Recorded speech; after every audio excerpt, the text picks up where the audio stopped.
ازاي تتزوق لمراتك؟ كل ما بشوف نصايح للشعر وللبشرة والحاجات دي بلاقيها للستات، بس كل ما بشوف مثلا نصايح لانه ازاي الست تهتم بنفسها بلاقيها للستات بس.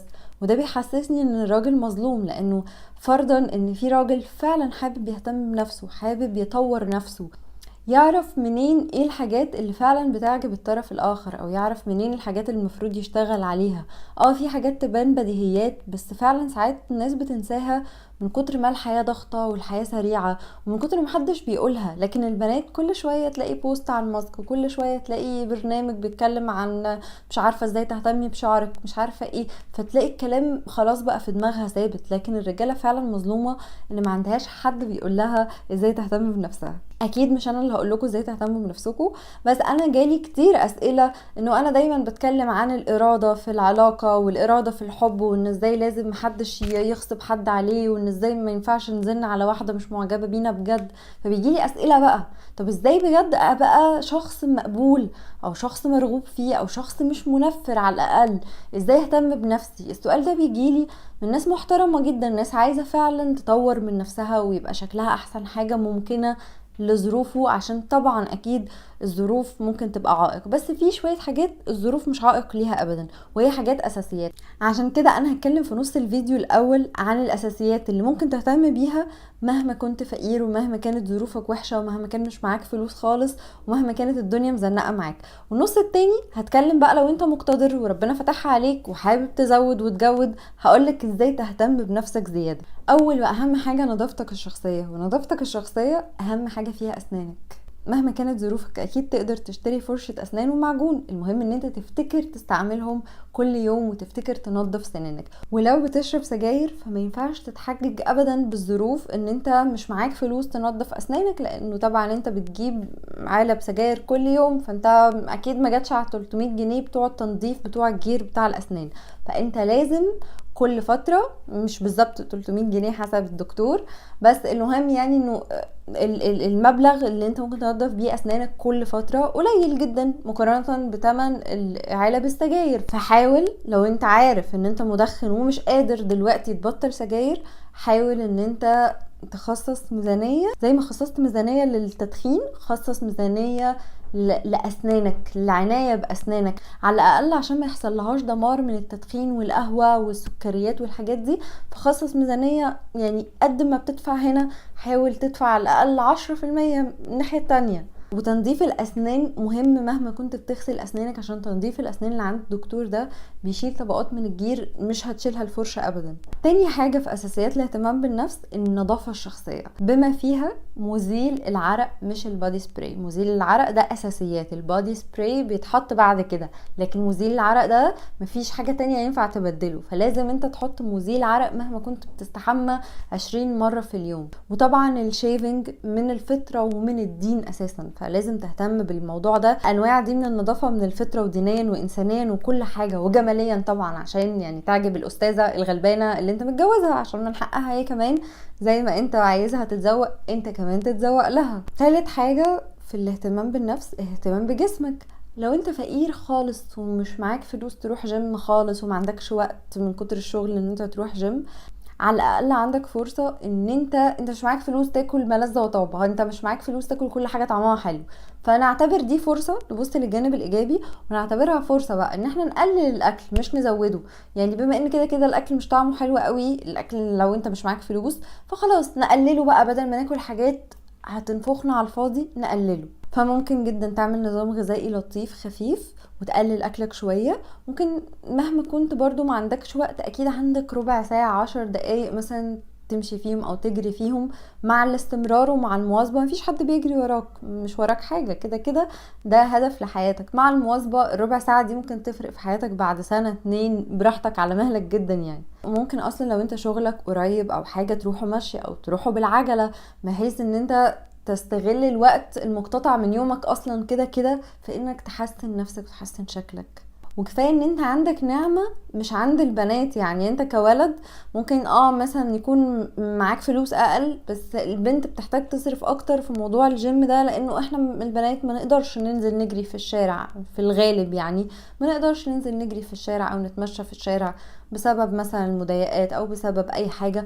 لكن انت عندك فرصة كبيرة ان انت تنزل في اي وقت باي شكل، تلبس شورت تلبس بنطلون، محدش هيضايقك. فعلى الاقل استغل الفرصة دي ان انت تقدر تنزل تجري في الشارع كل يوم مثلا ربع ساعة 10 دقايق قبل الشغل الصبح او بعد الشغل، تقدر تعمل كده فعلا. رابع حاجة انا قلتها في النص بس انا عايزة اقولها تاني، مش لازم تحط برفيوم غالي، مش لازم تحط برفيوم اساسا، بس مزيل العرق، ارجوك مزيل العرق.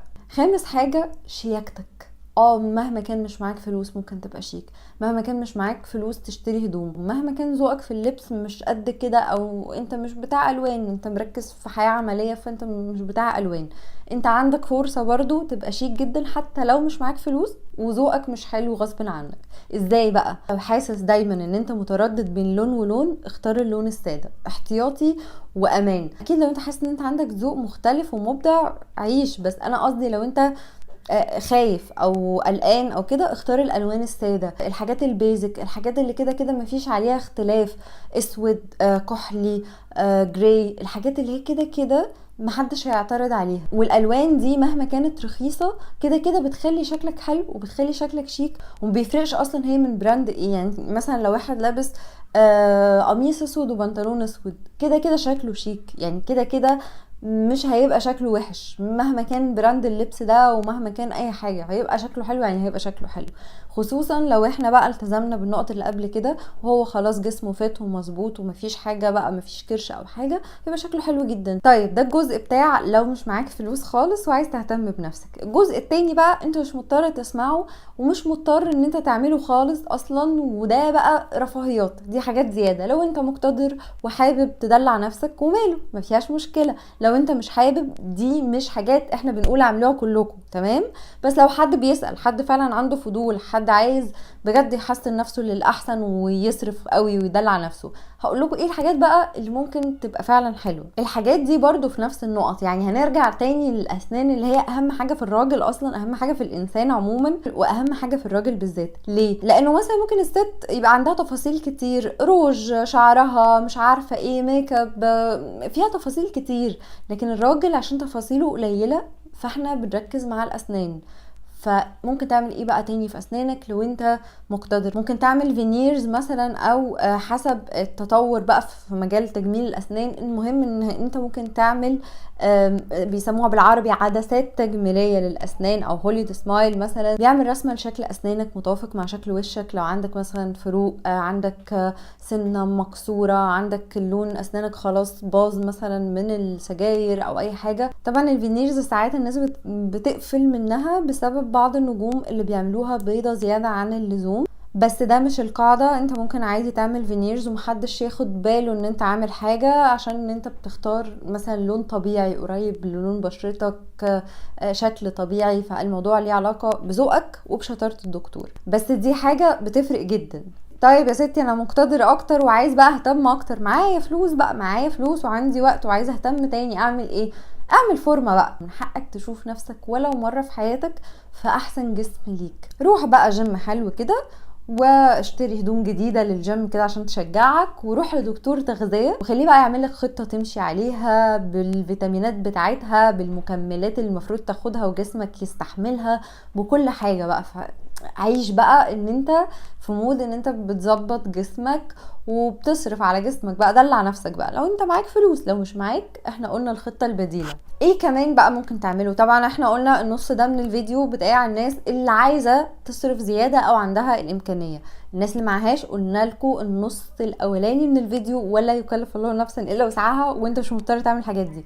ايه تاني بقى ممكن تعمله؟ ممكن تعمل ليزر. الليزر مش للبنات بس، ليزر ازالة الشعر مش للبنات بس، الليزر الرجالة بتستخدمه لو شعرها بيطلع بشكل مبالغ فيه او بشكل مش حلو، او مثلا بيطلع لهم شعر كتير هنا مثلا فبيحددوا دقنهم، او مثلا بيطلع لهم شعر غزير مثلا في ظهرهم وهم مثلا رياضيين. فمع السباحة في ناس مثلا بتحتاج فعلا تعمل ليزر لبطنها وظهرها، ملهاش اي علاقة بالرجولة خالص، هي دي ظروف الرياضة اللي هو بيلعبها مثلا، او هو شيء مرتاح كده. طبعا في اماكن كده كده من الفطرة والنظافة ان انت تعمل شيفنج فيها، فدي في ناس المقتدرة بدل ما يقعد كل شوية يعمل شيفنج بيروح يعمل ليزر على طول، ويخلص بقى من هم الموضوع ده تماما مدى الحياة. ايه كمان؟ خد تان.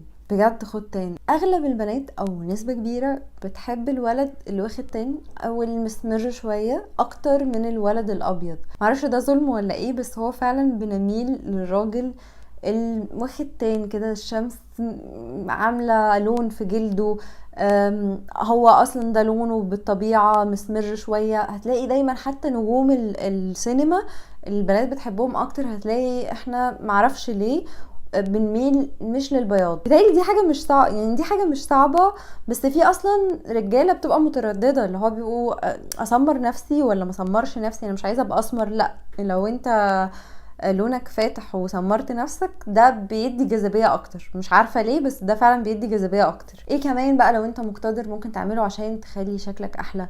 طبعا البس بقى ودلع نفسك واختار لبسك. معاك فلوس زيادة ممكن تلجأ لستايلست. بقى في دلوقتي ناس متخصصين ان هم يدوا نصايح في اللبس، مش للنجوم بس، للناس العادية. فبقى في ده موجود، فانت ممكن لو مش عارف تلبس لوحدك ممكن تستعين بستايلست. ممكن تتفرج بقى على المجلات وتجيب زيها، تنزل بقى تعمل شوبينج كده تدلع نفسك. لو انت ممكن تاخد مراتك معاك تقول لها نقي لي حاجه على ذوقك، وهي نازله كده اعمل حركه رومانسيه مثلا، قول لها عايزه اطقم معاكي، الوان لبسنا تبقى لايقه على بعض. الستات بتحب الحاجات دي قوي قوي قوي بجد، يعني مش عارفه ازاي انتوا لو اكتشفتوا قد ايه بنحب التفاصيل الصغيره دي انتوا بجد هتملكوا قلبنا وعقلنا وكل حاجه. فيعني قول لها بس كده انا عايزه اطقم معاكي في اللبس، يا على السعاده اللي هتشوفها. عايز تهتم بنفسك اكتر وعايز تزود اكتر وعندك المقدره زياده واكتر، اعمل عمليات تجميل لو انت حابب ده. لو انت مش كاره نفسك او انت حابب الفكره ما تترددش، لو هي جواك ما تترددش، لو مش جواك لا خلاص. بس لو انت حاسس ان انت محتاج ونفسك وفكرت تعمل عملية تجميل، انا بقولك ان هي مش عيب اصلا. وعلى فكرة رجالة كتير بتلجأ لعمليات التجميل زي الستات بالظبط، بس ما بيقولوش عشان بيستعيبوها، مع ان هي مش عيب خالص ان الانسان يحسن من نفسه. واكتر عمليات تجميل الرجالة بتعملها وبتحتاجها وفعلا بتفرق معاها جدا تدبيس المعدة والشفط والعمليات اللي ليها علاقة بالسمنة، وكمان تعديل الانف لانه بيفرق جدا في شكل الوش. وطبعا في بقى الحاجات الخفيفة اللي هي زي مثلا يعمل فيلر تكساس اللي هو بيعدل شكل وشه وكده، الفك كده بيديله شكل سينمائي شوية، بس دي مش حاجات دايمة.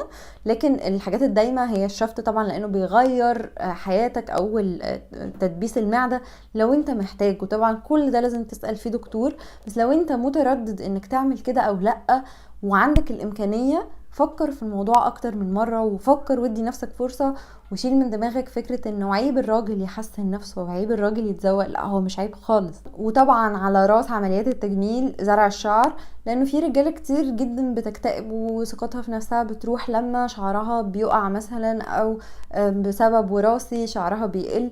فايه المشكله لو انت تقدر تعمل زراعه شعر؟ ايه المشكله؟ ما فيهاش اي مشكله خالص. واخر حاجه هتخليك حلو جدا ووسيم جدا ان انت ما تغيرش من الممثل الفلاني. لو لقيت مراتك قاعده كده متنحه للتلفزيون كده بتبص على مسلسل كده، بتتحسر بتبص على مسلسل، افتكر اللحظه اللي انت كمان بتتنح فيها نفس التتنيحه على ممثله حلوه قوي. وافتكر ان هي من جواها لما بتحس ان انت متنح لممثله حلوه هي بتقعد تحوش وتجرب وتحاول تعمل زيها. فليه لا؟ ليه انت كمان؟ انت من حقك على فكره، من حقك ان انت تشوف منها ما يسرك وتشوفها حلوه، ومن حقك ان هي تتزوق لك، وده حقها هي كمان. ايه المشكله ان الاتنين يحاولوا يساعدوا بعض؟ مفيهاش مشكله يعني، من غير شد خالص ولا اي حاجه. ايه المشكله لو كل واحد يقدر فعلا يعمل حاجه؟ اعملوها يعني، انتوا الاتنين تزوقوا لبعض، مفيهاش اي حاجه خالص على فكره. كان انتوا مثلا تتفقوا ان انتوا تكتبوها في الخطط بتاعتكم مثلا للسنه الجايه وتحوشوا مع بعض عشان انتوا الاتنين كل واحد يعمل حاجه تحلي شكله. ايه المشكله؟ مفيهاش اي مشكله طول ما انتوا بتقولوها بطريقه حلوه ما تجرحش الطرف التاني.